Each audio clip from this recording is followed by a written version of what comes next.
Halo Sobat Hidup, kalian tahu nggak cerita tentang Yesus yang sedang menceritakan sebuah perumpamaan ke banyak orang? Lalu ibu dan saudara-saudaranya datang untuk berbicara dengan dia. Beginilah ceritanya. Pada suatu waktu, Yesus berbicara kepada orang banyak. Yesus mengajar mereka dengan sebuah perumpamaan. Beginilah kata Yesus, ketika roh jahat keluar dari seseorang, roh itu tidak langsung menemukan tempat tinggal yang baru. Ia mengembara ke tempat-tempat yang tandus, mencari perhentian, tetapi tidak mendapatkannya. Dalam kebingungannya, roh itu berkata dalam hati bahwa ia akan kembali ke rumah yang pernah ditinggalkannya. Maka pergilah roh itu dan mendapati rumah itu kosong, bersih tersapu dan rapi teratur. Melihat keadaan itu, roh jahat tersebut pergi dan mengajak 7 roh lain yang lebih jahat daripadanya.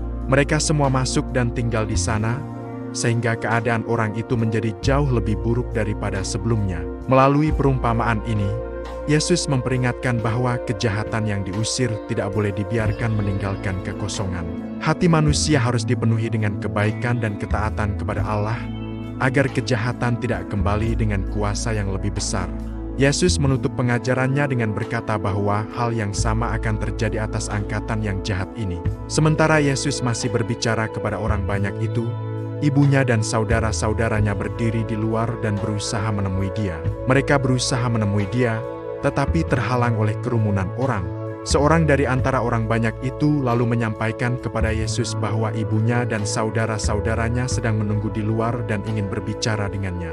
Tetapi jawab Yesus kepada orang yang menyampaikan berita itu kepadanya, "Siapa ibuku dan siapa saudara-saudaraku?" Lalu ia mengarahkan pandangannya kepada murid-murid yang duduk di sekelilingnya. Dengan penuh makna, ia menunjuk kepada mereka dan berkata bahwa merekalah ibunya dan saudara-saudaranya. Sebab siapapun yang melakukan kehendak Bapa-Ku di sorga, dialah saudaraku laki-laki, dialah saudaraku perempuan, dialah ibuku. Melalui 2 pengajaran yang saling terhubung itu, Yesus menegaskan bahwa hidup yang berkenan kepada Allah bukan hanya soal dibebaskan dari kejahatan, tetapi juga tentang mengisi hidup dengan ketaatan dan hubungan yang benar dengan Allah. Orang-orang yang membuka hati untuk melakukan kehendak Bapa menjadi bagian dari keluarga Allah dan hidup dalam perlindungan serta persekutuan yang sejati dengannya.